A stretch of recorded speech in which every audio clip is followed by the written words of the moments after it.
Well, with that, I will convene this August 26th, 2025 planning board meeting for Wakefield.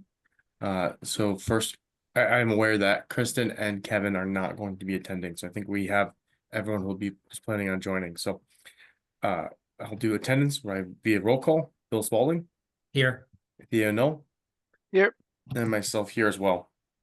So I will pivot over to item number 2, which is the approval of the meeting minutes from August 12th, 2025. I don't believe those were issued to the group. So and seeing Susan shaking her head. So I'm going to skip over that for now. For the purposes of completeness, and move to item number 3. Edgewater Place Drive, street name change. The public hearing associated with that is scheduled for today at 7 p.m. So I have it as 7:01. I'll open the public hearing for the Edgewater Place Drive street name change. And my understanding is that this is a proposed street name change that is coming from the town. And the purpose of this meeting is to fulfill our obligation under the street name bylaw to vote on whether to recommend the name proposed change to the town council within 30 days after the opening of the public hearing. And then after that, this decision will be forwarded to the town council for the with the recommendation to either approve or not approve it by the planning board, and then they shall have a vote as the next and final step associated in the process. So with that, Marissa, I'm not sure if there's someone from the town who's the acting as proponent. I believe that would be Katie, our GIS administrator. Hi, everybody. It's a pretty simple, straightforward thing. It's just cleaning the records, really. It was well explained in the application and in Aaron's notice exactly what's happening. It was originally raised by Mass GIS 911, who I work with a whole bunch of people, post office, 911, Boston, post office, on all these address changes. And Mass 911, GIS 911 raised the concern about the confusion up there. We have on record at the assessor's tax that there's a little street off of Edgewater Drive that refers to itself as the Edgewater Place, and everybody up there uses an Edgewater Place Drive as confirmed by the tenants up there, and they posted some suite numbers in the lease. So there's recorded documents that say Edgewater Place Drive, which is way too close to Edgewater Drive for safety reasons. And the town records and assessors have it as Edgewater Drive, the two properties up there. So it was a very confusing thing. So it's the least disruptive solution was to change Edgewater Place Drive to just Edgewater Place, which, like I said, the tenants up there currently use anyway.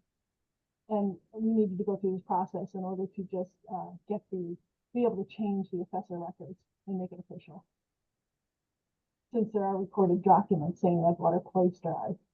Yep. And I've pulled up for the record. And the fire chief, everybody's very well aware of this. I've been working with the post office and both chiefs regarding this for a couple months now, I think. So. Yep. And for the record, I've pulled up a plan that shows the Edgewater Drive as well as the current Edgewater Place Drive for ease of understanding what the confusion would be, having Edgewater Drive and then Edgewater Place Drive being connected to each other. So that's one of a couple recorded documents that say that too. Yep. So then the other thing I want to do before I open it up to the other members of the planning board is we have received a pair of letters from the fire department and the police department. I'd like to read directly into the record. So from Chief Michael Sullivan of the Wakefield Fire Department, he wrote a letter saying that the Wakefield Fire Department has been approached regarding the changing of the name of a local town and street. I am in full support of the recommendation made by the DPW Engineering Division to change the name of Edgewater Place Drive to Edgewater Place. The engineering has already sought input from both police chiefs Scory and myself before recommending this change. The name change has no impact on fire department operations. In fact, we have always used Edgewater Place as the name of this street. Making the change will eliminate any confusion between this street and Edgewater Drive. The businesses affected by this change also appear to be already using Edgewater Place as its address. And then furthermore, from Police Chief Scory, he wrote a letter that stated, "Dear Planning Board, I am in full support of the recommendation made by DPW Engineering Division to change the name of Edgewater Place Drive to Edgewater Place. The Engineering Division sought input from myself and Fire Chief Sullivan before recommending this change. The name has no impact on our operations. More importantly, it eliminates issues with the 911 system." So with that being said, do any members of the planning board have any questions, concerns, or comments they'd like to pose at this time regarding the proposed street name change? Mr. Spalding. Thank you, Chair Hogan. I think as we set this up for the street name change, it was, man, we went back and forth for a long time, but we mostly considered that it would come from a private, not the town. So there are a lot of fees and other like clerk responsibilities that are part of the zoning bylaw. Is there anything that we are missing that we need to follow up with? And maybe this is a better question for Erin.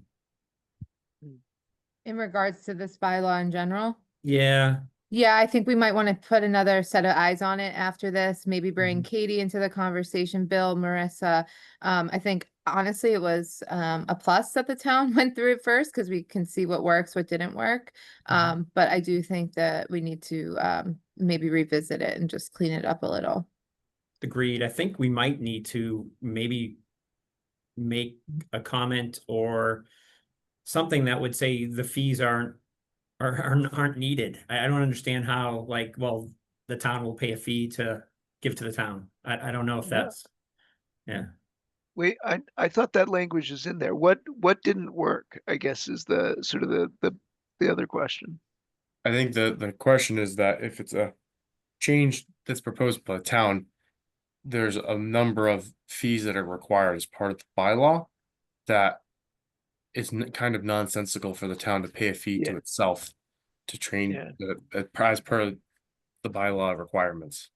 Correct me if I'm wrong, Mr. Spalding, but that's the nature of your comment. Yes, I just want to make sure that we're following it correctly so it doesn't bounce back. Yeah, just I- as a public body, and from my understanding of talking to Bill and town council Tom Mullen, that doesn't include town departments. So yeah, we'd probably want to add language. We don't fall within the public body. And that would trigger a requirement for that to go to town meeting, right? Because it's a bylaw change. It's true, but no, it's not a bylaw change. Under the section, there's a comment, there's right in section B, the filing fee shall not apply to any change proposed by a public body of the town. Right. So we added that in there to make sure. But that just covers the filing fee. Right, So I want to okay. make sure we didn't miss anything else when it came down to the actions of new street signs being created and who pays for that. That's the part I'm most concerned about. And to Erin's point, yes, I think it needs to be looked at closer because I think we might have missed that. Unless, Theo, did you find in the wording that there was something that covered the cost of the signs? No, I would definitely, I knew about the waiving the filing fee. Yeah, and I will confess to say, I assume that applied to all the other fees as well. So I agree with you. I know, and we spent so much time on this, and I'm like, I mean, it doesn't have anything. Yeah. I guess the filing fee, I have it open and I did look at it. I'd like to just pause. So Yeah. we're here just while Yeah. what you're saying does have merit. Mhm. We are here in a public hearing for the purposes of hearing the Edgewater Place proposed change. Mhm. So I'd like to just make sure we focus on that. if we'd like to Yes. pick that up as an item not anticipated, I'm amenable to that, but is there anything else as it relates to the specific change that is before the board this time and the action that we're anticipated to take one way or the other as it relates to concurring or not concurring with this change and it forming a recommendation to the town council? Yeah, I would recommend favorable action from me, Yeah. so we can discuss the rest of it when we need to. Yeah, and just for the record, the two abutters, 301 and 401 were notified, and do we get any public comment from them or any? No, and we did certified mail just to be safe. I actually emailed to the property manager owners of the building, so they are made aware from a personal email standpoint. But we followed all the rules for notifying abutters. Yeah, yeah. And notified the businesses within the buildings too. Okay, all right. Mhm. That's good. Right, Susan? Yeah, yeah, Okay. So if that's the case, then I would propose that we make a motion that the planning board recommends to the town council to approve the change as proposed from Edgewater Place Drive to Edgewater Place. So do I hear a motion as such? So moved. And do I hear? So motion by Bill and seconded by Theo. So roll call vote. Theo, yes, Bill, Yes. and myself, yes as well. So motion passes and the planning board is formally recommending changing of the name per the application from Edgewater Place Drive to Edgewater Place to the town council for the next step in the bylaw process. Anything else on item number 3 before I move over to the balance of the meeting minutes? Just thank you very much for your time. It's nice to have closure to this. Thank you. right. Yes, glad we could make it a quick one for you. That was a long process. Thank Yeah. you. nice to meet you, Katie. Yeah, you too. Yeah. All right, good night, everybody. Good night. So in that case, I will move on to item number 4, bylaw review committee planning board comments. So as a reminder to the other members of the planning board and members of the public, last meeting we had the bylaw review committee came and gave an update as it relates to their status and a brief overview of where they are trending. The action item that came out of that was that the bylaw review committee requested that the planning board provide any comments to the bylaw review committee by the end of this week in order they could be incorporated into their Rev 10. So the only thing that I'm aware of at this time that we've discussed with them is I did formally request per the conversation around the signage that they amend Rev 10 to constitute the design review board or to redefine that membership based on an appointee from the ZBA, the Economic Review Council and Planning Board. So that correspondence did go over to Mr. Lieber, and he did acknowledge it. So my suspicion is that will get incorporated. I had this get added to the meeting minutes because I wanted to have a placeholder in case there's any other things that other members of the Planning Board wish to bring up as comments to Rev 9 of the bylaw recodification process that they want to discuss with other members of the board. Otherwise, I would encourage members of the board to send any comments they have directly to Chair Lieber. Okay.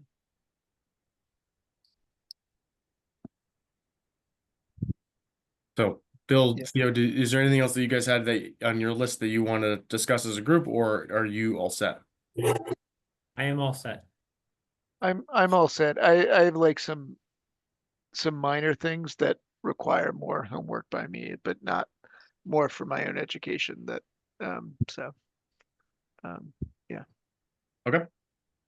Yeah, I think when I went through it again, and I think all the most of the comments that we had talked about previously looked like they'd been picked up from my perspective. So, in that, if no one else on the board had anything, then just a reminder: any nitpicky things, to Theo's point, that you picked up, please make sure you get them in by the end of day on Friday, so I can get into the next rev. Yeah. So in that case, anything else on item number 4 before I move over to items not anticipated? No. So items not anticipated. I sent out an email right before this meeting with notification to the planning board as it relates to the ADU bylaw. So it was partially approved by the Attorney General's office. So that correspondence went out to the planning board from the AG. I don't understand what the next steps are, so I've requested clarification from Attorney Mullen as it relates to what that means. But essentially, the feedback we got from the Attorney General, as I'm been in the process of trying to read this 18-page document, or sorry, this 9-page document right before the meeting, but essentially it looks as if that the Attorney General had objections to some of the language in the ADU bylaw related to definition of modular dwelling unit. And so there's some additional adjustments that are going to have to be occur to the ADU, it looks like, prior to the formal or the final language being adopted and incorporated into the E code. So I anticipate more to come.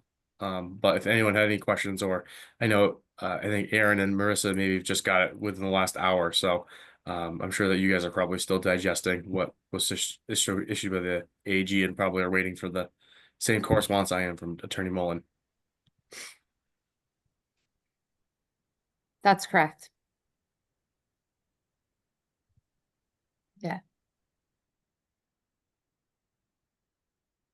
So that is the only item not anticipated by the chair that I had. Anyone else have anything else they want to bring up? Mr. Spalding. Yeah, Chair Hogan, I just want a comment on that too. It looks like, and obviously skimming through this document quickly, the modular dwelling unit popped up, it looks like, as the disapproved provision. But it, again, yeah, it would be interesting to see what our next step is with this, so. Yeah, it's not clear to me because my understanding is the only way we could change something like that would be to go to town meeting, but I would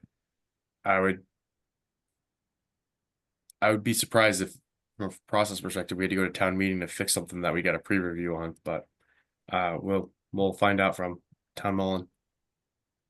Right, it doesn't, I guess, without having an approved ADU bylaw, we still fall under the state's general ADU bylaw. See, that's what's not clear to me because Yeah. my reading of this is that they partially approve it and they're essentially just striking the handful of lines related to the 80 or the modular units. Right, So I'm not sure if that means that they essentially approved the ADU bylaw in whole, but struck those provisions, like those lines. right, Therefore, no action would be required, or if there's something that needs to occur. So, but it's right. a good question. And I think, like you, I'm used to seeing a stamp on the drawings with a box checked that said approved as noted, no follow-up necessary or no resubmission required. Yeah. So I know it's not as clear as that. So yeah, I would just like to know what our next steps are, and if we do need to get this in on town warrant, we might need to scramble for that. Yep. Yep. Yeah. So, when I hear more, I will obviously let everyone know. As it relates to this, yeah, it looks like it came out. Yes, we got it from Tom Mullen yesterday at noon. Okay. Yeah, thanks for sharing. Yeah. Is there a particular definition between, I feel more aware of modular units being the offsite builds, and then being installed as opposed to a manufactured home, which, yeah, is there any differentiation? I think it depends on which manufacturer's website you look at the Oh, definition okay. on. I don't, it would probably come down to, I imagine, the Mass State Building Code as a definition, Okay, or maybe the IBC, I'm not sure. okay.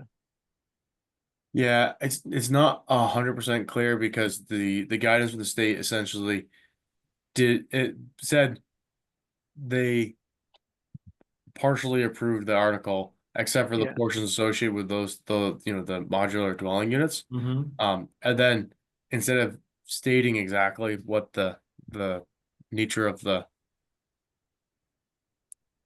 complaint or the objection was, they essentially just pointed to saying, we don't believe that those definitions are consistent with general law 40A section 3 and 760 CMR 71.00. So that doesn't, without doing further research search, I'm not sure what the nature of the objection actually is. Yeah, it's actually in the document, and it's down on page 5. Oh, it is. And 6, where it actually, with regards to modular dwelling unit, the regulations, and it goes into the state building code CM 760 CMR. But then it goes into the next page 6, where it's like, as defined under the regulations, modular dwelling units may be transported in one or more sections, must be affixed to, so it's actually going into what the definition of a modular dwelling unit is. Gotcha. So yeah, there it is right there. That's the nature of Yeah. the. It's just prefab homes. Okay.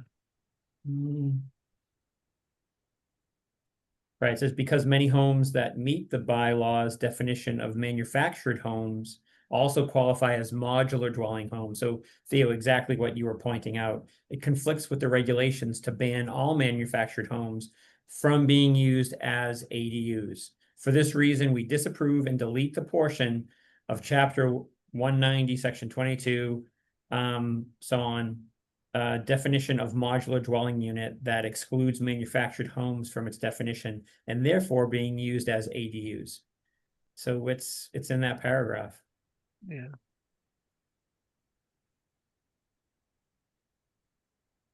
Because there's something in the bylaw that prohibits a trailer on a lot except for 18 months when you're rebuilding a fire damaged home. Mm. Um, yeah. Okay. All right. More to learn. Yeah, it's also another one about permanent foundations. Yeah. Unclear what the town means by permanent foundations. So Yeah. it looks Right, like there's right. 2 definitions. Yeah.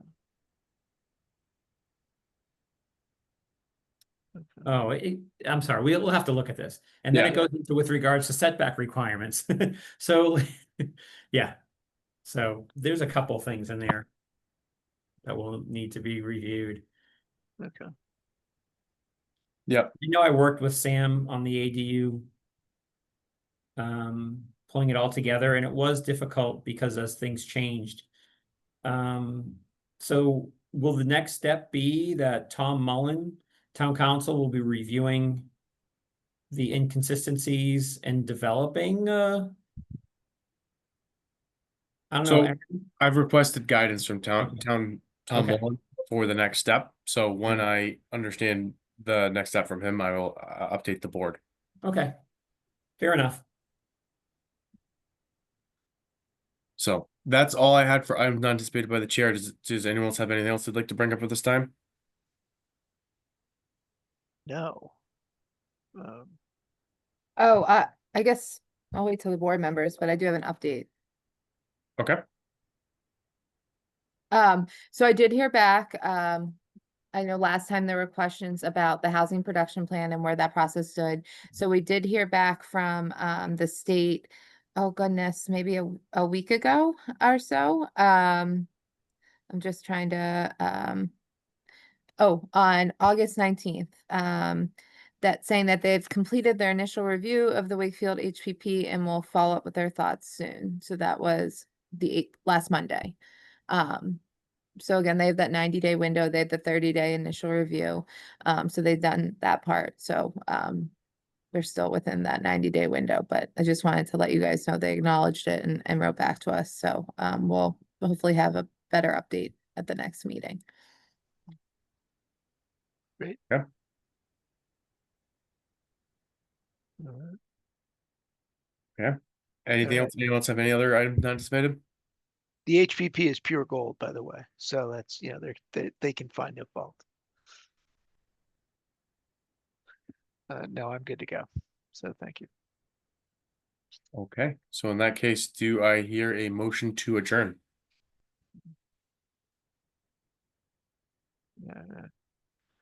I read Bill's lips. He made a motion to adjourn. I think he's got to say it's for the Yeah, transcript. right. I second Theo's motion that I said. I'm Fine. sorry, I forgot I was muted. Yeah, I'll take that as a motion by Theo and a second by Bill to adjourn. That's great. I hope Um, Susan gets that correct. Yep. Right, Uh, right. roll call vote, Bill, Yes. Theo, Yes. and myself, yes. So meeting's adjourned. Thank you everyone for the time and look forward to seeing you in the next meeting. Yeah. Thank you. Yeah,